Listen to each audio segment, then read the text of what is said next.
সেনা জওয়ানের অভিযোগের সম্পর্কে আপনাদের জানাবো। সেনা জওয়ানের জমি দখলের অভিযোগ উঠেছে তৃণমূলের বিরুদ্ধে। এক্ষেত্রে অভিযোগ দেশকে সুরক্ষা দিতে গিয়ে জমি হারা হতে হয়েছে কাশ্মীরে কর্মরত জওয়ান। অভিযোগ জানাতে জওয়ান হাজির মন্ত্রী শঙ্কর ঘোষের দরবারে। শিলিগুড়ির ফাঁসি দেওয়ার বাসিন্দা সেনা জওয়ান টুটুল মজুমদার তিনি এবার শঙ্কর ঘোষের দ্বারস্থ হয়েছেন। কাশ্মীরের গুলমার্গে সিআরপিএফ এ কর্মরত এই টুটুল মজুমদার যিনি এসেছেন এই দরবারে, যেখানে তার অভিযোগ তৃণমূলের বিরুদ্ধে জোর করে তার জমি দখল করা হয়েছে। সেনা জওয়ান বাড়িতে না থাকায় জমি দখল তৃণমূলের। শঙ্করের দরবারে অভিযোগ জানিয়ে অবশ্য আশাবাদী সেনা জওয়ান।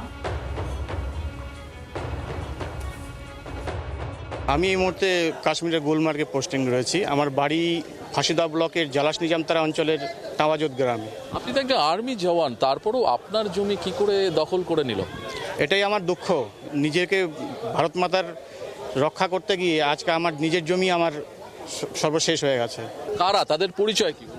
এটা তৃণমূল করতো আগে, তো তৃণমূলের একজন সক্রিয় নেতা এরা আর কি। থানা, বিডিও, বিএলআরও, এসডিও সবাইকে আমি চিঠি করেছি, সবাইকে লিখিতভাবে অভিযোগ জানিয়েছি, কোনো সুরা হয়নি।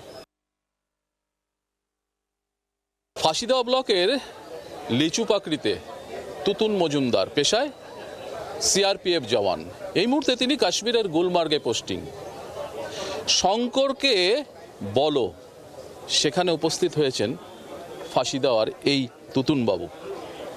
পেশায় এই আর্মি জওয়ান বলছেন তার জমি নাকি অন্যরা দখল করে নিয়েছে এবং 10 বছর ধরে বিভিন্ন দুয়ারে দুয়ারে ঘুরেও, সরকারি দুয়ারে ঘুরেও কোনো সুরাহা মেলেনি। আজ শঙ্করকে বলো সেখানে এসেছেন দরবার করতে, তার নথি নিয়ে আশাবাদী যে হয়তো তার জমি পুনরায় ফিরে পাবেন। শিলিগুড়ি থেকে ক্যামেরায় সুশান্তর সাথে নারায়ণ, জি 24 ঘন্টা।